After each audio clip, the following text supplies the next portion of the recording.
8장 6절에서 12절까지 말씀입니다.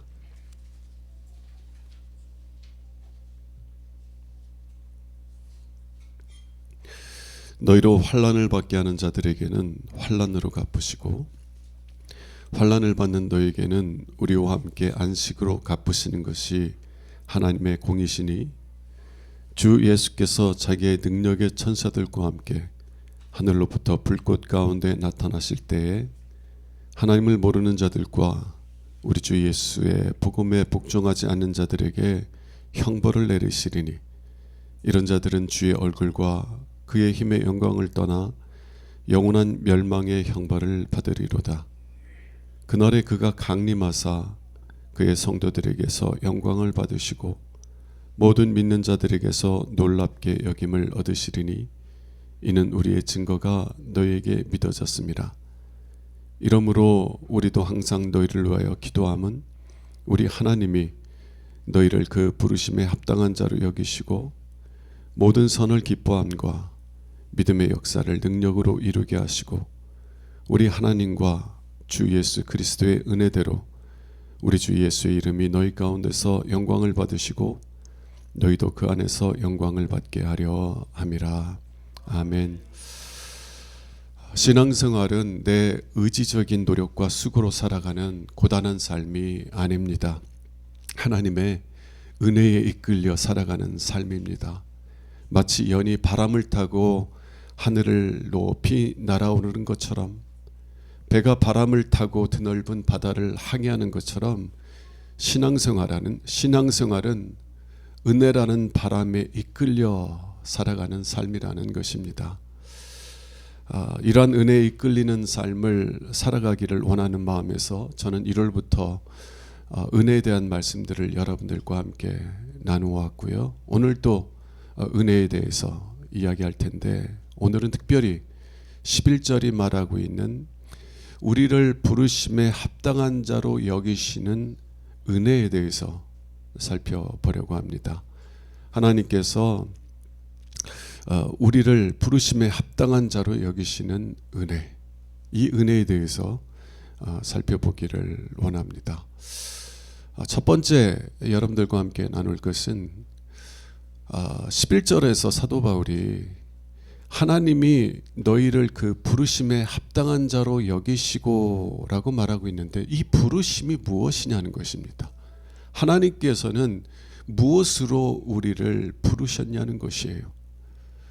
사도 바울은 빌립보 4장에서 내가 하나님께서 위에서 부르신 부름의 상을 향하여 달려가노라 라고 말하고 있는데 그 하나님의 부름이 무엇이냐는 것입니다.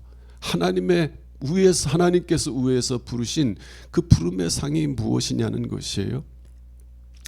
로마서 8장 16절에서 17절에 보면 사도 바울이 이렇게 증언합니다. 우리가 하나님의 자녀이면 성령께서 우리가 하나님의 자녀인 것을 증언하시는데 우리가 하나님의 자녀이면 또한 상속자, 곧 하나님의 상속자라는 것이에요. 예수 그리스도와 함께한 상속자라는 것입니다. 그래서 우리가 그리스도와 함께 영광을 받기 위해서는 또한 그와 함께 고난도 함께 받아야 할 것이니라 라고 말합니다. 여러분, 우리에게 자녀가 있다면 우리의 자녀들은 우리의 재산만이 아니라 우리가 평생 일구어온 우리의 유산들을 물려받게 될 것입니다. 마찬가지예요. 우리가 하나님의 자녀라면 우리는 하나님의 영광을 물려받게 될 상속자이기도 한 것입니다. 하나님께서는요, 예수 그리스도 안에서 우리에게 하나님의 모든 것을, 그 모든 영광을 물려주실 것입니다. 오늘 본문 말씀은요, 특별히 오늘 본문 말씀 7절에서 10절 말씀은 이 로마서 8장 17절의 말씀을 다른 각도에서 우리에게 설명을 합니다. 7절부터 10절 말씀을 한번 같이 보겠습니다. 환난을 받는 너희에게는 우리와 함께 안식으로 갚으신 것이 하나님의 공이시니 주 예수께서 자기의 능력의 천사들과 함께 하늘로부터 불꽃 가운데 나타나실 때, 이게 언제죠? 예수님께서 재림하실 때, 예수님께서 자기의 능력의 천사들과 함께 하늘로부터 불꽃 가운데서 나타나실 때, 다시 말하면 예수님께서 재림하실 때 8절 보니까 하나님을 모르는 자들과 우리 주 예수의 복음에 복종하지 않는 자들에게 형벌을 내리시리니 이런 자들은 주의 얼굴과 그의 힘의 영광을 떠나 영원한 멸망의 형벌을 받으리라. 마지막 때 하나님의 심판은요, 사람들이 원하는 것을 주시는 것입니다. 하나님께서 복음을 통해서 하나님께 돌아오라고 그렇게 부르셨지만 하나님을 믿지 않고 예수 그리스도를 믿지 않는 사람들에게는 하나님이 없는 지옥의 삶을 주실 거예요. 하나님은 항상 사람들이 원하는 것을 주십니다. 10절 한번 보세요. 그러나 그 날에 그가 강림하사 그의 성도들에게서 영광을 받으시고 모든 믿는 자들에게서 놀랍게 여김을 얻으시리니. 예수 그리스도의 복음을 듣고 예수 그리스도를 자신의 주로 영접한 자들은 예수님께서 재림하시는 그 날에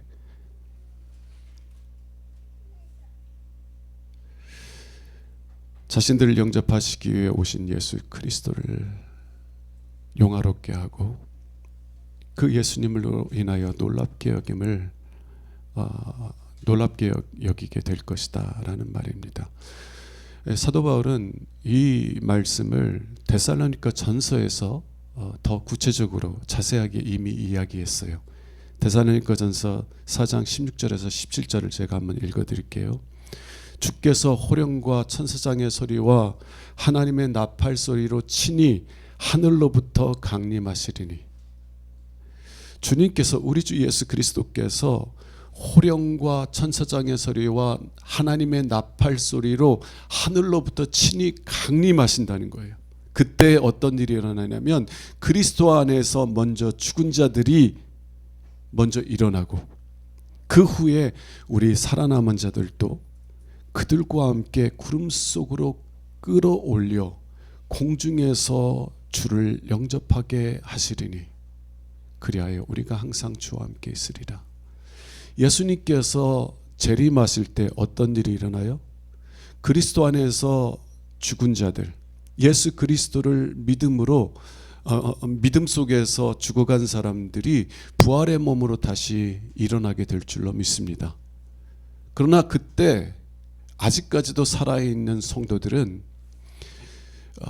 이 먼저 죽은 성도들, 부활의 영광으로 다시 일어난 성도들과 함께 호련히 변화되어서 하늘에 하나님의 영광의 구름 속으로 끌어올려 가서 그곳에서 우리 주 예수 그리스도를 영접하게 하신다는 거예요.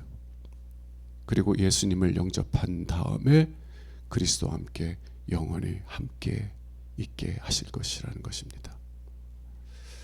여러분들 이 재림의 때를 상상하면 무엇이 상상이 되십니까? 사도 요한은 요한계시록 19장 7절부터 9절에서 이 예수님의 재림의 때를 어린 양의 혼인잔치라고 설명을 합니다. 예수님께서 재림하셔서 당신의 천사들을 세계 곳곳에 보내서 당신의 신부들을 영접하실 거예요.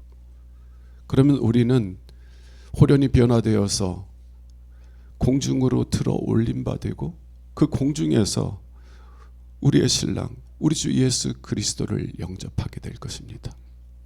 마치 지혜로운 5 처녀가 신랑을 영접했던 것처럼 우리 성도들도 예수님께서 강림하실 때, 재림하실 때 공중에서 우리의 신랑 되신 예수님을 영접하고 그리고 예수님과 영원히 함께 거하게 될 것이라는 것이에요. 요한계시록 19장 7절은 이렇게 말합니다. 우리가 즐거워하고 크게 기뻐하며 그에게 영광을 돌리세 어린 양의 혼인기약에 이르렀고 그의 아내가 자신을 준비하였기 때문이다. 재림의 때는 어린 양의 혼인잔치고요, 예수 그리스도의 신부인 우리들이 예수님을 영접하는 혼인잔치다라는 것입니다. 여러분, 예수님께서는요, 자신의 피로 여러분들 구속하셨고 여러분들 당신 것으로 사셨어요. 여러분들은 예수님의 피값으로 구속받은 예수 그리스도의 신부들인 줄로 믿습니다. 예수님은 여러분들을 고아처럼 버려두지 아니하고 다시 와서 여러분들을 아버지 집으로 인도하시겠다고 약속하셨습니다. 그리고 예수님께서 재림하실 때 예수님은 여러분들을 당신의 신부로 영접하셔서 영원토록 여러분들과 함께 있으실 것입니다. 그리고 예수님과 함께 한 상속자로서 우리는 예수님과 함께 하나님의 영광을 물려받고 예수님과 함께 영원토록 왕노릇하게 될 것입니다. 이것이 하나님께서 부르신 부르심이에요. 이것이 사도 바울이 빌립보서 3장 14절에서 나는 하나님이 위에서 부르신 부름의 상을 향하여 달려가노라 라고 말했던 하나님께서 우리를 부르신 부르심의 상이다 라는 것입니다. 자, 첫 번째는 하나님의 부르심이 무엇인가를 살펴봤고요. 두 번째는 하나님의 은혜는 우리를 부르심에 합당한 자가 되게 하실 거라는 것입니다. 우리를 하나님의 부르심에 합당한 자가 되게 하는 것은 무엇이에요? 우리 자신이 아니라 하나님의 은혜라는 것입니다. 이 사실은 너무나 중요해요.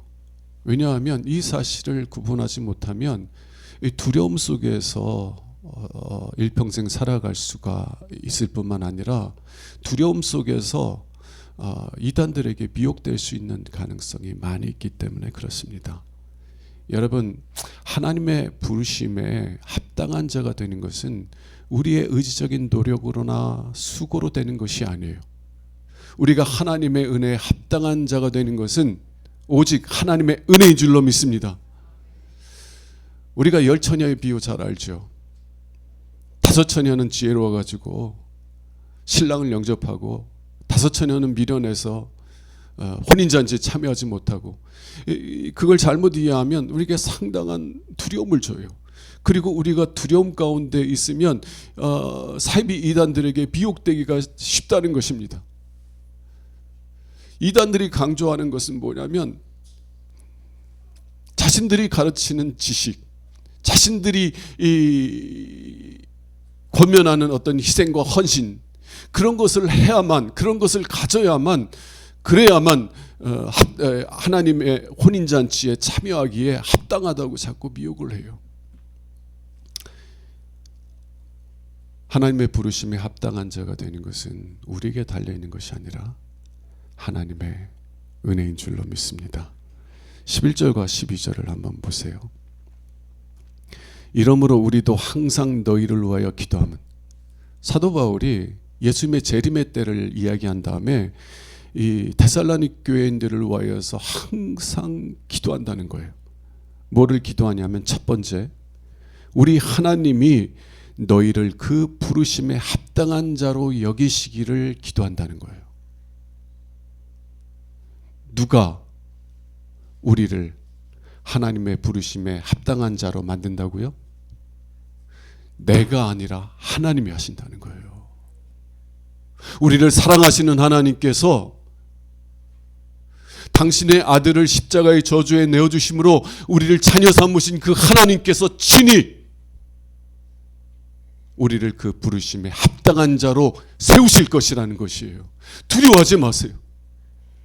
그리고 12절에 뭐라고 하냐면 우리 하나님과 주 예수 그리스도의 은혜대로,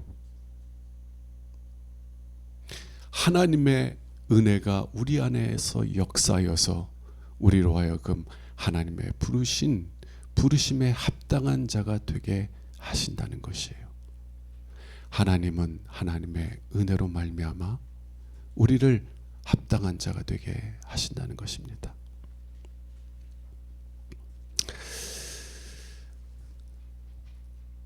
다시 한번 강조를 할게요. 하나님의 부르심에 합당한 자가 되는 것은 우리에게 달려있는 것이 아닙니다. 우리가 알지 못하는 어떤 지식을 소유해야만, 그래야만 합당한 자가 되는 것 아니에요.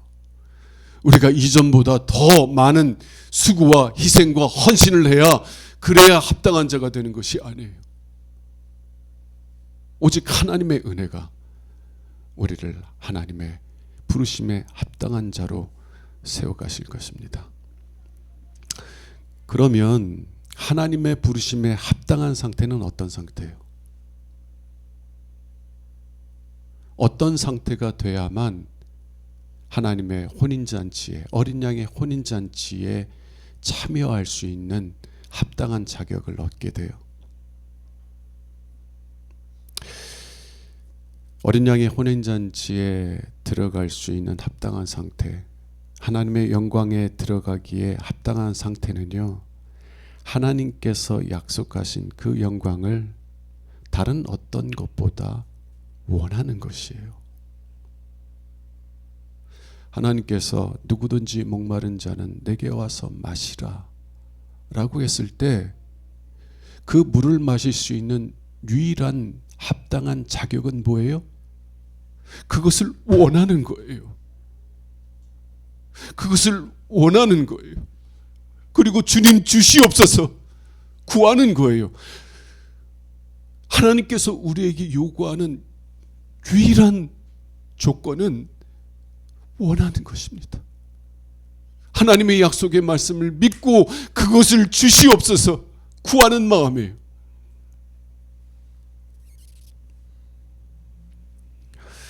마태복음 22장에 보면 예수님께서는요 이런 비유를 듭니다. 천국은 어떠한 것과 같느냐. 천국은 마치 자기 아들을 위하여 혼인잔치를 베푼 어떤 임금과 같다. 천국은 마치 자기 아들을 위해서 혼인잔치를 베푼 어떤 임금과 같다라고 말씀하시며 다음 이야기들을 하십니다. 그 왕은요 자기 아들의 혼인잔치를 위해서 종들을 이렇게 청함을 받은 사람들에게 보냅니다. 청함을 받은 사람들에게 보내서 혼인잔치가 준비되었으니 그저 몸만 와서 혼인잔치를 즐기세요. 모든 것은 내가 다 준비해 놨으니 그저 오기만 하라고. 그렇게 청함을 받은 사람들에게 종들을 보냈는데 이 청함을 받은 사람들이 어떻게 반응이냐면 한 사람은 난 너무 바빠요. 그러면서 새로 산 밭에 나가서 내가 둘러봐야 되니까 나는 시간 없다고. 그리고 밭으로 나가요. 또 한 사람은 내가 요즘 새로운 사업을 이렇게 벌려놨는데 그게 지금 내가 없으면 그 사업이 안 돌아가. 그리고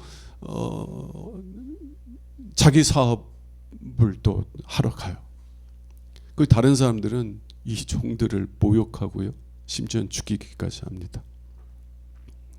이러면 이 왕이 노해가지고 그들을 멸하고 종들에게 뭐라고 다시 말하냐면 지금 너희들은 큰 길로 나가서 만나는 사람마다 혼인잔치에 초청해라. 너희들이 만나는 사람마다 그 사람들이 누구든 이 어린 양의 나의 혼인잔치에 초청하라 라고 명령하면서 종들을 다시 내보내요. 그런데 그 종들을 내보내기 전에 그 왕은 초청을 거절했던 사람들에 대해서 이렇게 말합니다. 8절에 보면 이에 종들에게 이르되 혼인잔치는 준비되었으나 청한 사람들은 합당하지 아니하니. 혼인잔치는 준비되었으나 청한 사람들은 합당하지 아니하니. 혼인잔치에 합당하지 않은 조건은 무엇이에요? 혼인잔치에 참여하는 것을 원하지 않는다는 거예요. 혼인잔치보다 자기 밭에 가는 것을 더 소중히 여기고 자기 사업을 더 가치 있게 여기는 것입니다. 하나님께서는 누구든지 와서 마시라고 부르세요. 문을 활짝 열고 내 아들의 혼인잔치에 참여하라고 부르세요. 그런데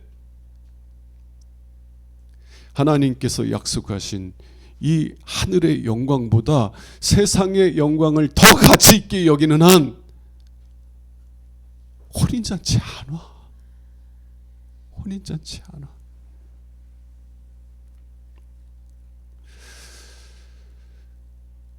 하나님의 부르심에 합당한 유일한 조건은요,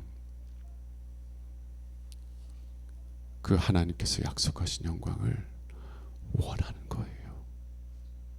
사모하는 거예요. 그리고 주님 주시옵소서 부르시는 거예요. 사랑하는 여러분, 여러분은 하나님의 부르심에 합당한 자로 준비되어 있어요? 여러분의 밥보다, 여러분의 사업보다, 여러분의 건강보다, 심지어는 여러분이 사랑하는 사람들보다 하나님의 부르심, 하나님께 약속하신 영광을 더 가치 있게 여기고 계시냐는 것입니다. 그래서 하나님께서 부르실 때 언제든지 여러분들이 붙잡고 있는 것들을 내려놓고 하나님께 나아갈 준비가 되어 있습니까? 지금이라도 하나님께서 오라, 내 아들의 혼인잔치에 참여하라 부르시면 네 주님 원합니다. 제가 원하고 원하였습니다. 저에게 하늘의 영광을 주옵소서 라고 고백할 수 있는 준비가 되어 있느냐는 것입니다. 만일 그렇지 않다면 여러분은 적어도 아직은 하나님의 부르심에 합당하지 않은 자예요. 적어도 아직은 어린 양의 혼인잔치에 참여하기에 합당하지 않은 자라는 것입니다.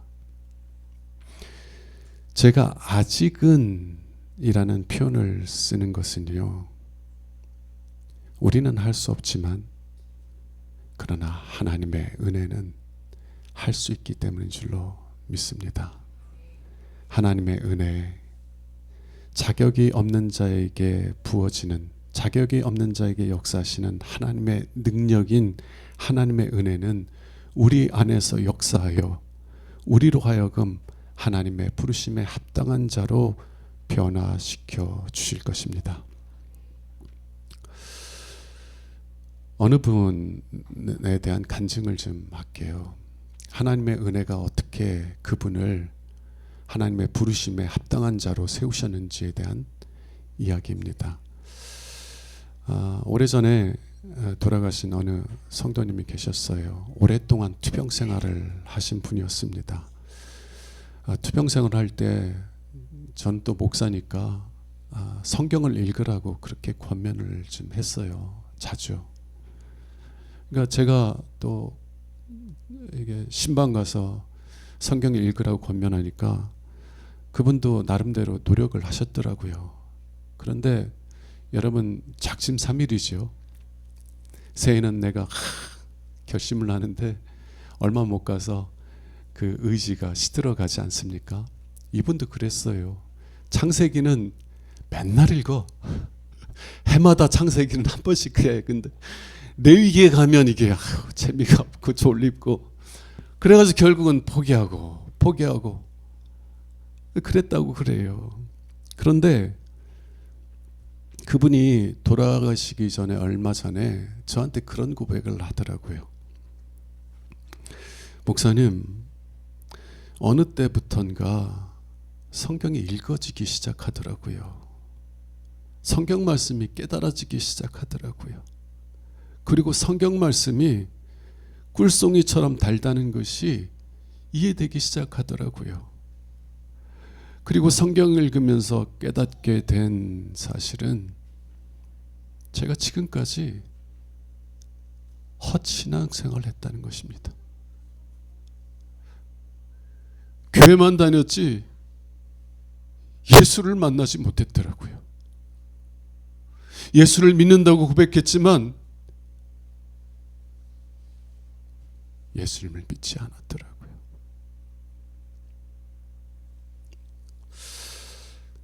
세상에 있는 것들에 대한 우리 사랑은요, 우리가 생각하는 것보다 더 깊고 강합니다.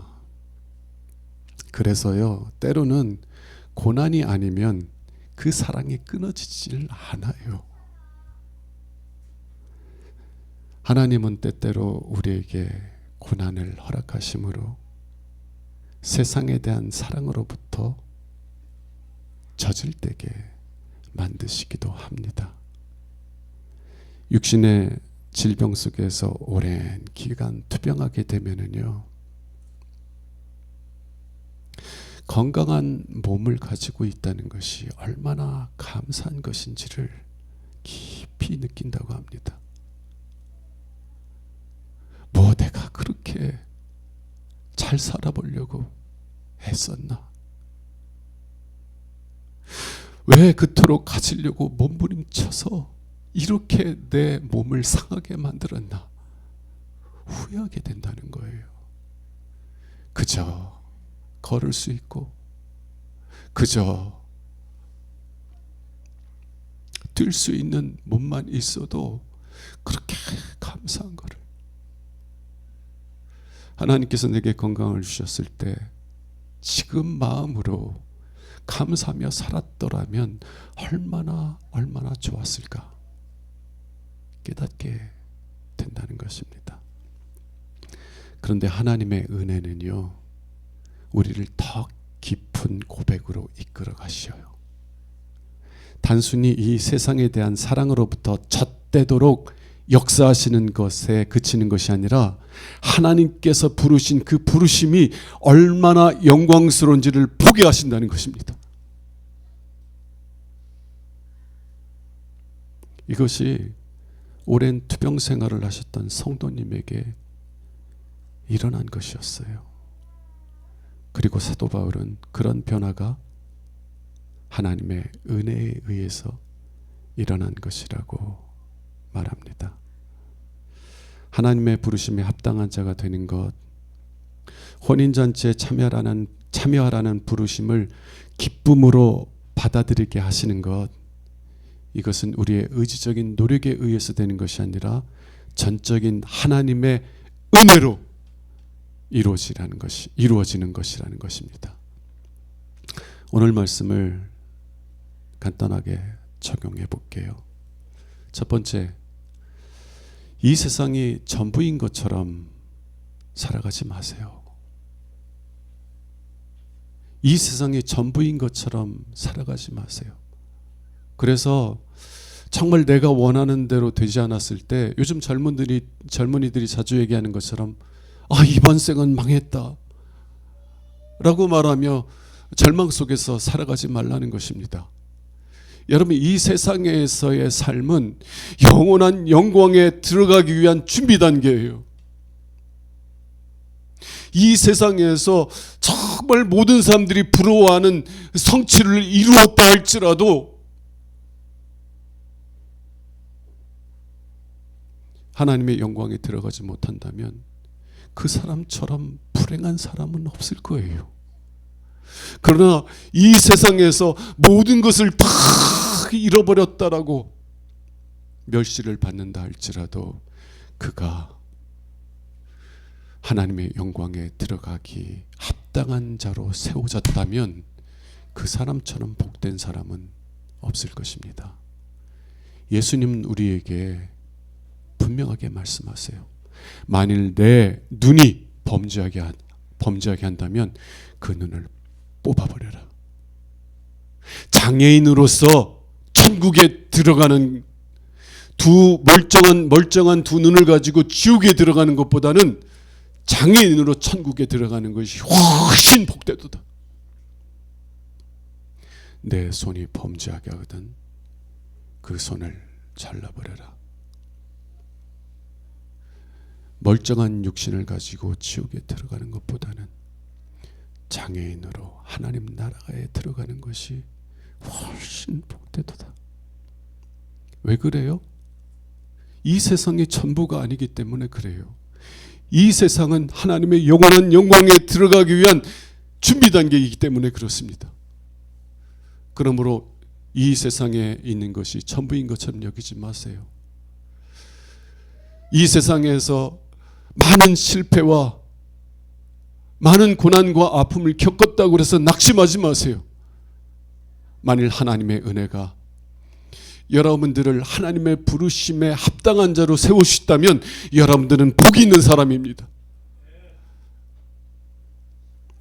두 번째는요, 하나님의 부르심에 합당한 자로 세워달라고 기도하세요. 사도 바울도 기도해요. 내가 너희를 위해 항상 기도하노니 하나님께서 너희를 그 부르심에 합당한 자로 여기시며.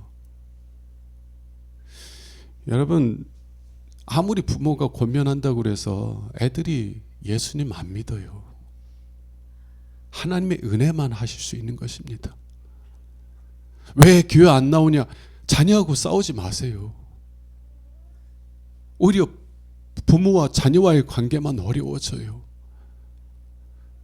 자녀가 고집부리며 자기 길로 가면 그냥 그를 축복하며 그를 위해서 기도해 주세요. 하나님, 주님의 은혜를 신뢰합니다. 하나님, 저는 저를 의지하지 않고 하나님의 은혜를 의지합니다. 하나님의 은혜가 내 자녀 안에서 역사하여서 그가 하나님의 부르심에 합당한 자로 세워질 수 있게 하실 것을 신뢰합니다. 이루어 주옵소서. 기도하세요. 기도하세요. 내가 하나님의 부르심에 합당한 자로 세워지게 해달라고. 그리고 내 자녀들이, 내 사랑하는 자들이 하나님의 은혜, 부르심에 합당한 자로 세워질 수 있게 해달라고 기도하세요. 하나님은 여러분들의 기도를 반드시 응답해 주실 것입니다. 기도하겠습니다. 하나님,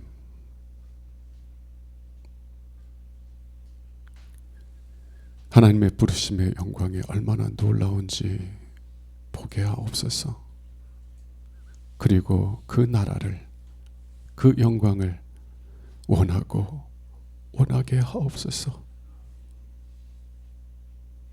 하나님의 은혜가 주의 사랑하는 자녀들 속에서 역사하사 하나님의 부르심에 합당한 자로 세워지게 하옵소서.